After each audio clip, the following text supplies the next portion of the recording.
we received an email, I think it was from Venerable Children. I was trying to get on my email and I couldn't get in there, but anyway, of a transcribed speech that one of our, in the Buddhist tradition, we call them our Venerable Elders, holder of the Vinaya.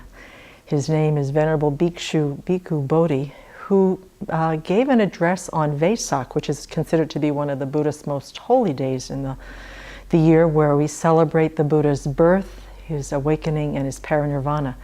And so I'm not sure the details of how Bhikkhu Bodhi was invited to speak at the UN, but we got the transcription of his speech.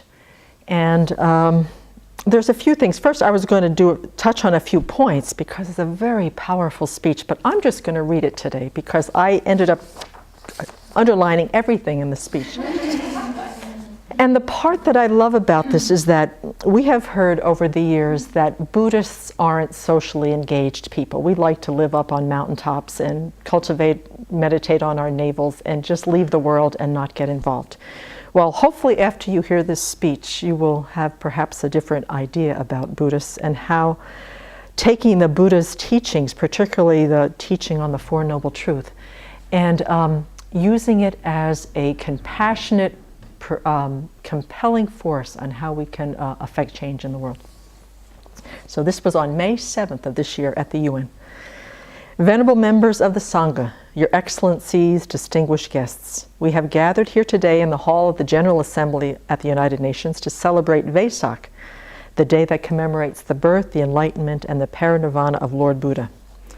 Throughout its long history of 2,600 years, Buddhism has contributed in incalculable ways to the ennobling of humanity. It has offered moral guidance, a refined system of values, profound philosophies, methods of personal cultivation, and inspiring ideals that have expressed the highest visions of the human potential. From its origins in northern India, it has spread throughout Asia and became the spiritual heart of the greatest Asian cultures. Over the past 2 centuries, its universal message has spoken to people in all continents, and it now has won an increasing number of adherents in the West. However, it isn't enough for us to pride ourselves on the lofty contributions that Buddhism has made in the past. Today, we are called to the solemn task of determining what the Dharma can contribute to humanity's future.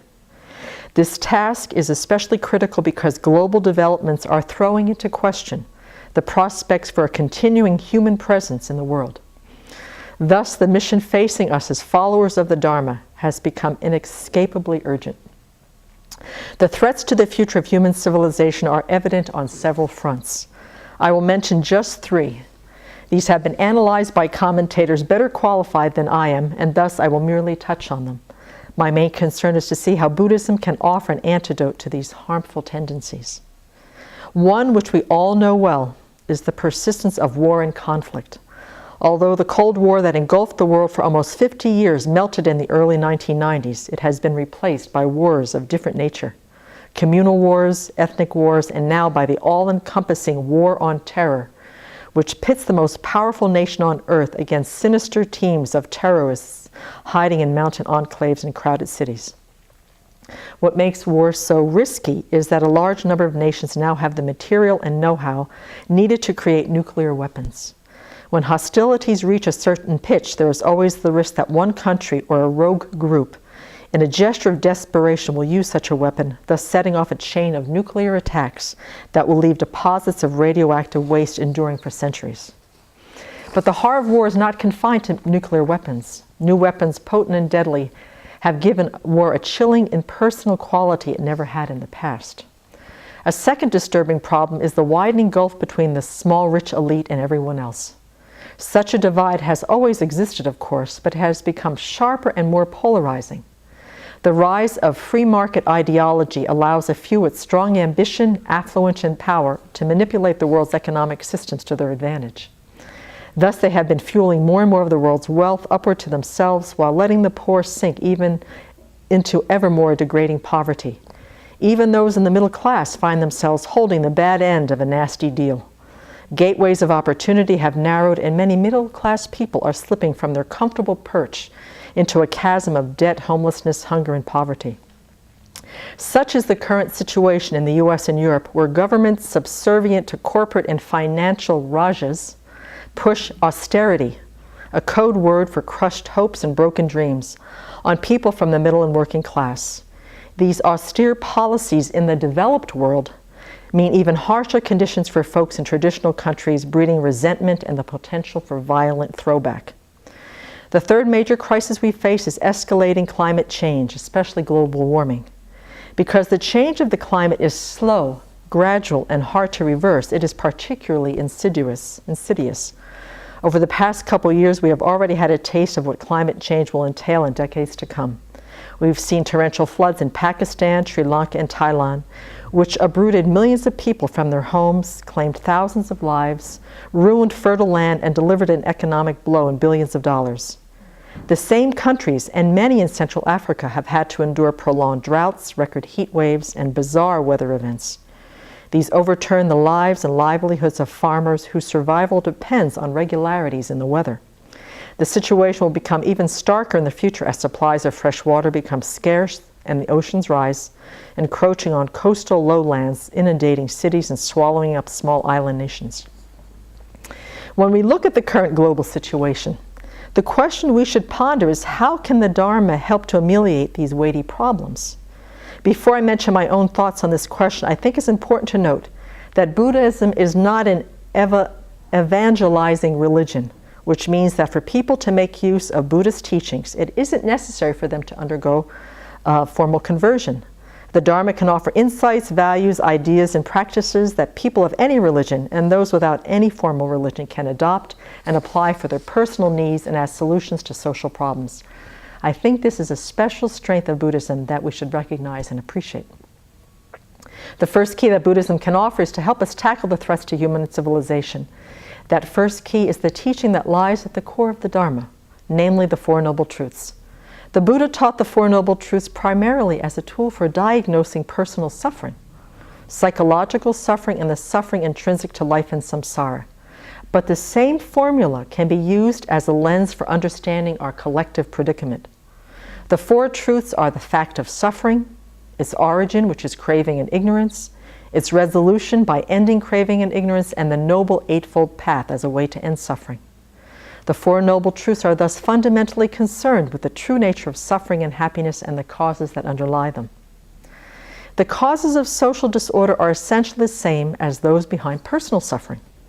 Just as personal misery is caused by our individual craving and ignorance, so too are the ailments that infect human society. When we use the formula of the Four Noble Truths, we can see that the multiple problems that we face at national international levels, wars, economic inequality, the violation of human rights, as well as damage to the environment, spring from a common source, which is described as a tendency to place narrow, short-term self-interest above the long-range common good of the human community. The Buddha summed up the causes of disorder and misery in the three bad roots. And in Tibetan Buddhism, we call them the three afflictions or the three disturbing attitudes: greed, hatred, and delusion. So Bhikkhu Bodhi will go through the three of these and how they are manifesting in our world today.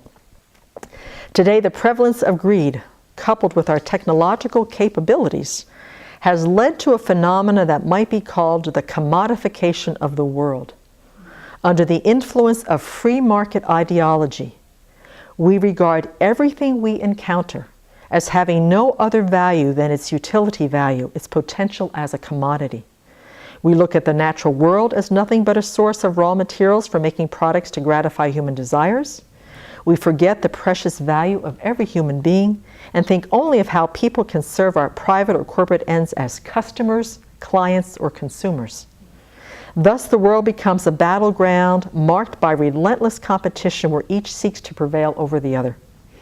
Even when bonds are formed, too often they are not based on true empathy but on personal expediency, easily broken when they no longer serve our purposes. Hatred, the second of the bad roots, is manifest in the suspicions people feel towards others who may follow a different religion, speak a different language, or hail from a remote part of the world. We create fixed boundaries between us and them, and we look upon those on the other side of the boundary with fear and distrust. When this attitude becomes widespread, it can promote a citadel mentality, the idea that we have to protect the homeland from the alien others. Coupled with the powerful weapons industry, such a mentality conduces to policies rooted in militarism. Delusion strengthens greed and hatred by propagating false ideologies. Particularly pernicious, as I indicated earlier, is this ideology of the unregulated market that takes economic growth to be the sole criterion for progress. The proponents of free market hold that when the market operates without constraints, it will ultimately benefit all.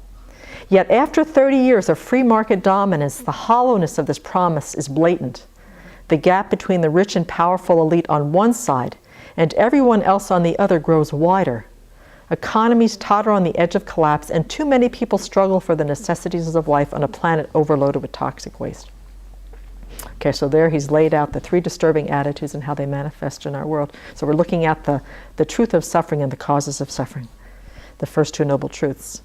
From a Buddhist point of view, any solution to the momentous problems we face today must certainly involve fundamental changes in policies and institutions. But these alone are not sufficient.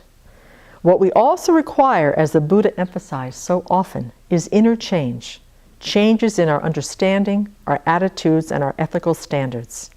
Here, the 5 precepts can provide a framework for right action to avoid killing, theft, sexual misconduct, false speech, and the use of intoxicants. These precepts are not only a guide to individual conduct, but have a wider, even global significance. The Buddha says that one who observes each of these precepts protects countless beings, gives freedom from fear to countless beings. Beyond formal precepts, I would say that what we need most is a sense of humane responsibility, a conscientious compassion that enables us to regard the welfare of all humanity and even the whole sentient world as our own welfare. Through compassion, we can identify with others and feel their sufferings as intolerable. Through our sense of conscience, we move to put compassion into action. We can't stop merely with compassion, thinking of it as a beautiful sentiment, but must be guided by a commitment to social justice to take the concrete steps needed to alleviate suffering and promote the well-being of everyone. Conscientious compassion would lead to a world-centric ethic, an ethical stance that takes the welfare of the world as the ultimate goal of national programs and international policies. To establish such an ethic, of course, is a challenge that we as Buddhists cannot meet alone. We must join hands with followers of all faiths and with secular humanists too, with all who want to preserve the human race from subverting its future through reckless behavior. As I see it, such a world-centric ethic can be molded on 3 guidelines, which are formulated as counterweights to the greed, the hatred, and the delusion. So this is where he's summarizing what he wishes for the world. We must overcome greed with global generosity by providing aid to the most needy and vulnerable, those afflicted with chronic hunger, poverty, and illness. Okay, so that takes care of the greed. Second, for the hatred, we must replace violence and militarism with peace, tolerance, and forgiveness. Such a step must begin with an international consensus to radically reduce stockpiles of nuclear weapons and eventually to eliminate all weapons of war. We must instead seek to resolve conflict through discussions and negotiations. Third, to counteract the delusions of the world, we need wisdom to see through these delusive slogans and ideologies. We must understand that we are all brothers and sisters, interconnected and inextricably interdependent.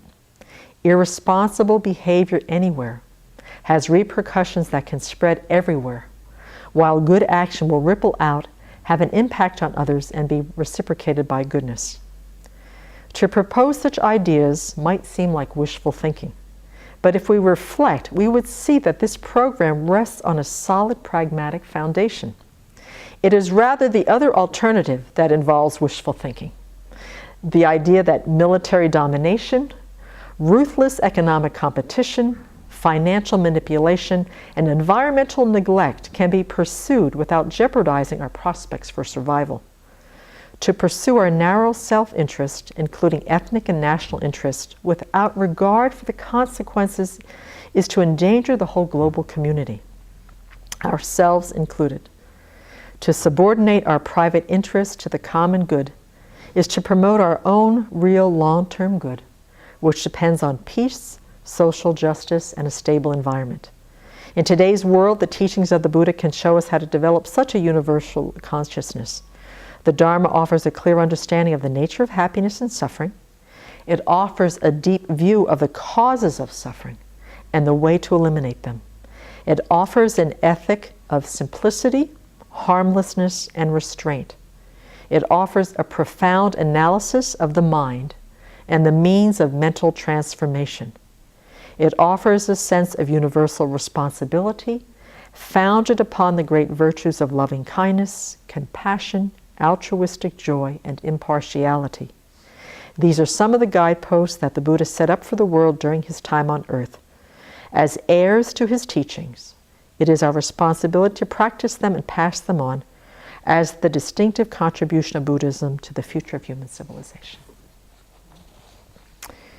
So, if you have any doubt that Buddhists don't care about the world, I think that Bhikkhu Bodhi is articulating, I think, what many of us aspire to, many of us practice, whether we're in our inner cities, suburbia, rural American monasteries, or working out in the world, that I would have to say for the most part that all Dharma practitioners have a deep hope for the world change that Bhikkhu Bodhi has spoken about, and that the Dharma has a place in making that happen. So he is a remarkable elder in the Buddhist tradition. He has been a monk for over 40 years and has been a great, he has translated a lot of the Buddha's teachings into English so people in the West can read the Buddha's original teachings. And he lives in New York. So for Bhikkhu Bodhi, I have my bow in humble gratitude and appreciation for his wisdom. And I hope that you found some of that inspiring and encouraging.